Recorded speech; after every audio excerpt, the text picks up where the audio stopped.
तो अंबानी सबसे पहले तो हर गरीब आदमी अंबानी बनना चाहता है। तो इस टीटू के किस तरह के सपने हैं, किस तरह से अंबानी बनना चाहता है? तो टीटू जैसे है कि नाम सुन के लगता है कि सोच के रखा गया नाम, और वो ये कि इस लड़के की ख्वाहिश है कि ये इतना बड़ा बन जाए कि लोग इसके बारे में बात करें, ये इतना सेंटर ऑफ द अट्रैक्शन बन जाए। और कहीं ना कहीं ये किरदार उस जर्नी से है कि सक्सेस, रिस्पॉन्सिबिलिटी, रिलेशनशिप, ये जो मायने रखते हैं, इन सारी चीजों का मतलब क्या है एक इंसान की जिंदगी में। और मैंने इसको हमेशा ऐसे ही देखा है कि ये जर्नी है बॉय टू अ मैन। जब एक इंसान सिर्फ अपने बारे में सोचता है और इंसान जब औरों के बारे में भी सोचता है, तो वो जर्नी किस तरह का कैरेक्टर है। देखिए, लड़का लड़की की शादी होती है, उसकी भी उम्मीद होती है कि लड़की पैसा कमा रही है तो थोड़ा मेरी भी हेल्प करे। तो इस फिल्म में किस तरह का इंटरेक्शन आप दोनों का है? जी देखिए, इकलौती लड़की है, मौसम मेरा कैरेक्टर का नाम है, और जिम्मेदार लड़की है। जैसे जिम्मेदारी वो माता पिता की शादी से पहले लेती थी और वैसे ही शादी के बाद भी शादी में वही कॉन्फ्लिक्ट है कि हस्बैंड को भी पैसे की जरूरत है। अब कैसे कैसे इन दोनों की जिंदगी गाड़ी आगे चलेगी। और बेटी वो तो आप फिल्म देखेंगे तो आपको पता चलेगा। कैरेक्टर मेरा ये है कि जिम्मेदार लड़की है, माता पिता की इकलौती बेटी है। डायरेक्टर सर से सवाल होगा कि मूवी के पीछे मैसेज क्या है? इस मूवी के पीछे सर एक तो दो मैसेज है। मतलब ऑब्वियसली दोनों के अलग अलग कॉन्फ्लिक्ट है, अपनी लड़का और लड़की दोनों के लाइफ में अलग अलग कॉन्फ्लिक्ट है। तो लड़के की जर्नी देखी जाए तो मैसेज ये है कि हम लोग जब भी अपने करियर की तरफ बढ़ते हैं आगे, तो एक सक्सेस का सक्सेस पाने का एक रेशियो माइंड में चलता रहता है, लेकिन उसको 1, 2, 3, 4 वाले जोन में हम लोग नहीं जाते। हम लोग थोड़ा सा एक शॉर्ट सक्सेस पाने का जो एक थॉट प्रोसेस है, ये उसके ऊपर है, जो पूरा लड़के का जर्नी है। मतलब कि कोई भी काम या कोई भी सक्सेस पाने के लिए उसका एक पर्टिकुलर रास्ता है, लेकिन अगर हम बीच में जंप मारते हैं या उसको शॉर्टकट जोन में लेके जाते हैं तो वो मिलना बहुत डिफिकल्ट हो जाता है। और इसको समझाने वाला कोई नहीं है। मतलब क्योंकि स्कूल से एजुकेशन कंप्लीट हुई, कॉलेज से एजुकेशन कंप्लीट हुई, ये तो पता है कि जो चीजें हमें एजुकेशनल प्लेटफॉर्म पे मिलती हैं, अच्छा ठीक है, ये फर्स्ट ईयर है, second year, third year, fourth year, लेकिन उसके अलावा ऐसे हजारों प्रोफेशन है जहां पे शायद एजुकेशन हमारी जरूरत है लेकिन नीड नहीं है। उस प्रोसेस के अंदर बच्चों को कैसे पता चलेगा कि रास्ता क्या है? तो मैसेज यही देते हैं कि कोई भी काम जीरो से स्टार्ट होता है, वो डायरेक्टली चौथी सीढ़ी पे नहीं चढ़ा जाता। सेकंड, लड़की का जो कैरेक्टर है, शादी, अब हम कई सालों से बात कर रहे हैं कि मतलब आप एक बच्चा भी रख सकते हैं। तो अगर किसी माँ बाप की एक इकलौती लड़की है तो मतलब लड़का हम क्यों रखते थे? क्योंकि लड़का इसलिए था क्योंकि वो बुढ़ापे की लाठी बनता था, लेकिन अगर लड़की है तो बुढ़ापे की लाठी कौन? इस बारे में हमारी सोसाइटी ने कोई सॉल्यूशन दिया नहीं। मतलब जब मैं ये कॉन्सेप्ट लिख रहा था तो मेरे सामने कई ऐसे सवाल आए, मतलब ऐसे 2-3 केस आए थे कि कुछ लड़कियां अपनी शादी नहीं कर रही है। तो पता चला क्यों नहीं कर रही है? क्योंकि उनको ये डर था कि शादी के बाद मेरे माँ बाप का ख्याल कौन रखेगा।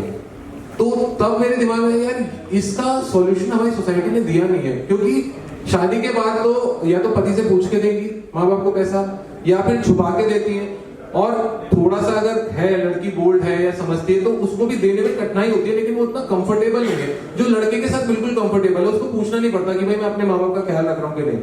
तो तब ये थॉट आया था जब ये फिल्म लिखी गई थी। तो इसमें कुछ जैसे तुषार कुछ स्कैम वगैरह भी कर रहे हैं अंबानी बनने के लिए। सर वो स्कैम नहीं कर रहे। तुषार का कैरेक्टर बहुत पॉजिटिव है और एक भोला लड़का है।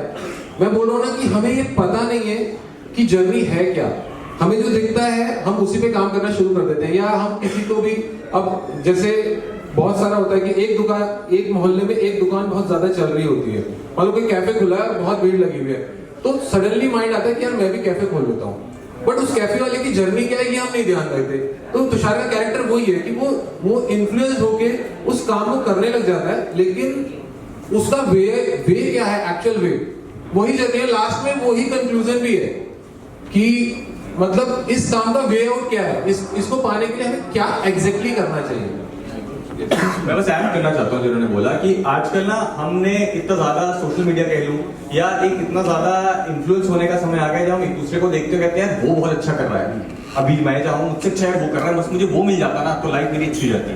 तो कहीं ना कहीं हम लोग ना इतने ज्यादा इन्फ्लुएंस हो चुके हैं कि सामने वाला जो हमारे साथ पढ़ा था वो इतना अच्छा कर रहा है और मैं क्यों नहीं कर रहा हूँ। मैं हमेशा वो तरीका ढूंढते हैं जिससे हमें अभी के लिए सक्सेस मिल जाए। बट ये समझना कि मैं अपनी बात पे वापस जा रहा हूँ कि ये समझना कि एक्चुअली खुशी किस बात से मिलती है, वो ना हो के मटीरियलिस्टिक चीजों पे ज्यादा चले जाते हैं कि यार आज मैं इस गाड़ी से उतरूंगा ना तो ये लोग, ये नहीं कोई सोचता कि मैं किसके साथ कर रहा हूँ, वो ज्यादा इंपॉर्टेंट है। तो कहीं ना कहीं एक बहुत ही आज के यूथ एक लड़की की कहानी है जिसकी सोच वही है जो आजकल हम अपने आसपास देखते हैं। और कहीं ना कहीं वो जर्नी समझना कि एक्चुअली लाइफ में होता क्या है ना, अपने फैमिली का मतलब दोनों से नहीं कि ऐसा क्या आपको इस स्क्रिप्ट में पसंद आया जिसको आपने अपना नेक्स्ट प्रोजेक्ट चूज किया। दीपिका आप बताइए। Thank you Sania. जैसा मैंने बताया मेरा कैरेक्टर एक जिम्मेदार लड़की का है।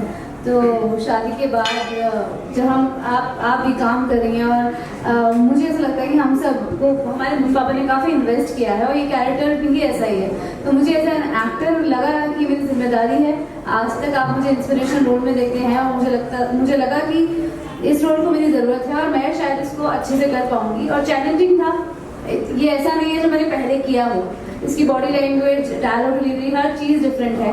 तो बहुत चैलेंजिंग लगा मुझे और मुझे लगा कि इससे हम समाज में एक नई बात दे सकते हैं, क्योंकि आज हम लड़कियां हर जगह इक्वल हैं। आप किसी भी इंडस्ट्री में देख लीजिए, लड़कियां वहाँ पर हैं और अच्छे से हैं, मतलब अच्छा रेशो है। 50-50 लड़की उतनी दिखती है, ऐसा नहीं है।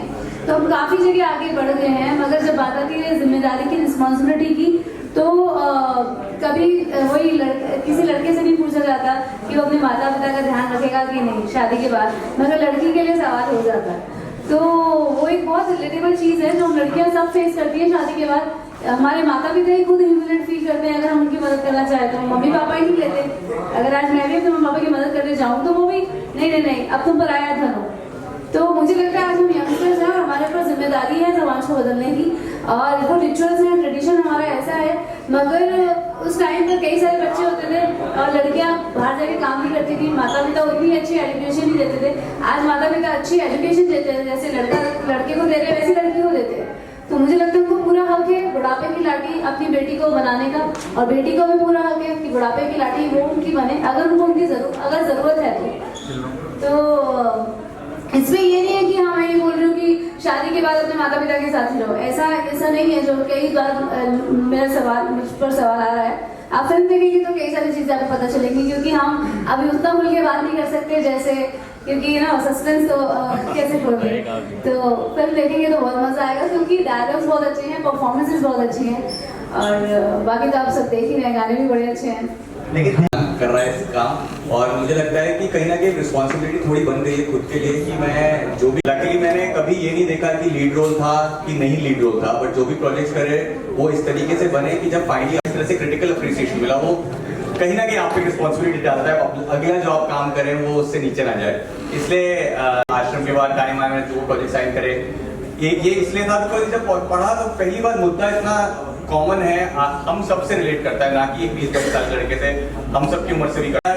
It's a right setup, it's a right kind of people and you want to get associated with people जिनको कहानी बतानी है, जिनको कहानी बेचनी नहीं पड़ती है। लेकिन that is where you have to find the result. जब फिल्म देखते हैं ना, हम हमेशा उसको मानते हैं हीरो है, मैं वैसा बनना चाहता हूँ।